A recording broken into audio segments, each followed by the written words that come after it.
안녕하십니까. 반갑습니다. 중고등부를 섬기고 있는 최정훈 전도사입니다. 오늘 1월 16일 바이블 브런치로 함께 할 수 있어서 참 반갑고 감사합니다. 오늘 본문은 누가복음 6장 12절에서 26절까지 말씀이고요. 그중 13절에서 16절까지 저와 여러분이 함께 읽도록 하겠습니다. 누가복음 6장 13절에서 16절까지입니다. 함께 읽겠습니다.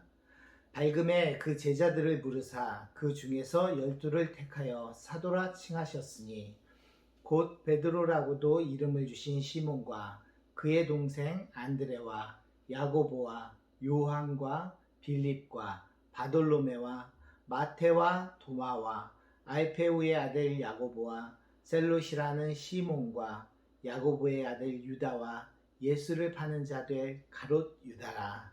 아멘. 오늘 본문은 보시면 예수님께서 사도들을 칭하시기 전에 기도하시는 장면으로 시작을 합니다.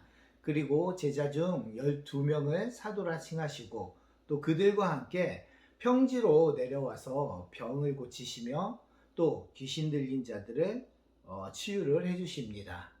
그리고 본문의 20절부터 우리가 마태복음에서 특히 긴 본문을 할애하여 기록되어 있는 산상수훈을 간단하게 누가복음에서는 언급을 하고 있는 것으로 오늘 본문은 마무리됩니다. 함께 생각해야 될 부분이 물론 많이 있지만 오늘은 이 함께 읽은 12명의 사도 부분을 함께 나누려고 합니다. 우선 우리가 12라는 숫자를 생각해 봤으면 좋겠습니다. 이 12사도, 12사도의 목록은 신약 성경에 4번 등장합니다. 요한복음을 제외하고 공관복음과, 그러니까 즉 마태, 마가, 누가복음 이렇게 공관복음에 나오고요. 또 사도행전에 등장을 합니다. 그래서 4번에 걸쳐 등장하는 이런 사도의 목록, 리스트의 중요성은 12라는 숫자가 아닐까 생각이 됩니다. 자, 10이라는 숫자가 무엇을 의미할까요? 아마도 여러분도 12라고 하면은 굉장히 많은 것들이 성경에 기억이 나겠지만 구약에서 그토록 강조되어진 12지파를 의미한다고 볼 수가 있습니다.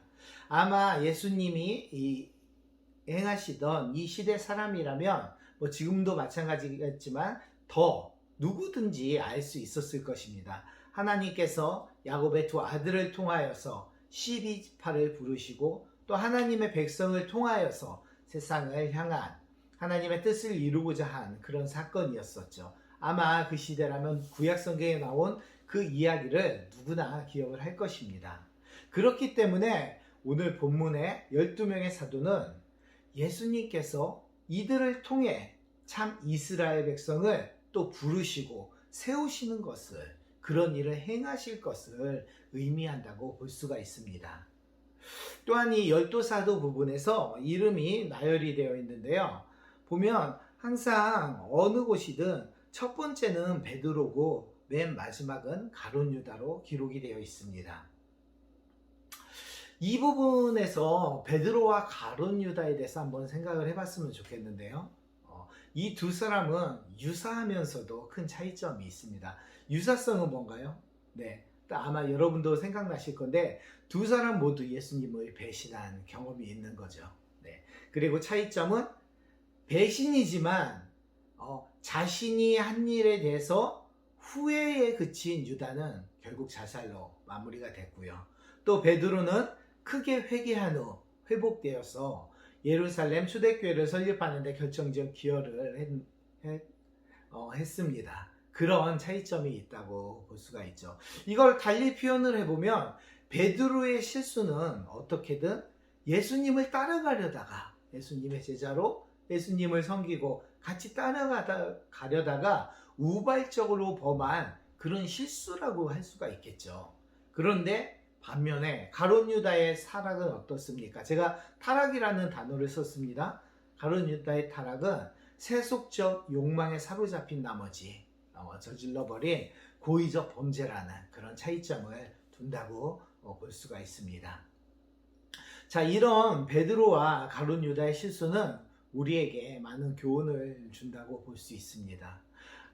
분명 그들은 수많은 무리들 중에서 선택을 받을 만큼 특별한 사람들이었을 것입니다. 뭐 직업이나 그들의 뭐 지위가 특별하다는 것보다는 이미 그래도 선택받은 자라는 거죠. 그런 특별한 사람이었음에도 불구하고 실수하고 범죄하였다는 거죠.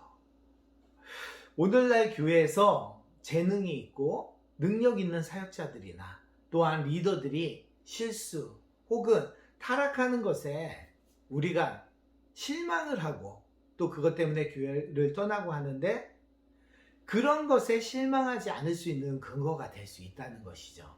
이게 무슨 말인가요? 하나님의 일은 우리가 외형적으로 사람을 통하여서 이루어지고 수행되는 것은 맞습니다. 하지만 궁극적으로 하나님의 일은 하나님께서, 하나님 자신이 행하시는 것이라는 것을 알아야 된다는 거죠. 우리가 의지해야 될 대상은 연약한 질그릇인 사람이 아니라 견고한 소망의 대상인 하나님이심을 기억해야 할 것입니다. 우리가 교회에서 부서나 기관에서 여러 가지 사역을 하다 부딪힐 수가 있습니다. 문제가 발생할 수 있습니다. 하지만 꼭 기억하시기 바랍니다.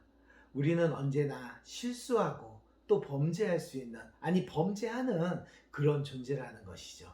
그렇기 때문에 그런 상황일수록 하나님을 더 의지하며 하나님의 뜻을 구해야 하는 것입니다. 그리고 그 뜻에 따라 행동을 하면서 그 리더들, 그 지도자들을 위해서 기도를 해야 되는 것이죠. 이것이 오늘 본문에서 12사도의 부르심을 통해서 우리에게 전하는 하나님의 그런 작은 또 다른 메시지가 아닐까 생각이 되고, 이 부분을 한번 생각하면서 오늘 함께 기도를 했으면 좋겠습니다. 우선 제가 기도하겠습니다. 하나님 감사합니다. 오늘 말씀을 통하여 교회 안에 지체들을 생각해 봅니다. 늘 범죄할 수 있는 연약한 존재입니다. 하지만 우리의 소망은 우리들의 그런 지도자나 리더에 두는 게 아니라 하나님께 두게 하시며, 또 우리는 서로 연약한 존재이므로 서로 중보하는 그런 하나님의 백성, 그런 하나님의 자녀 되게 해 주시옵소서.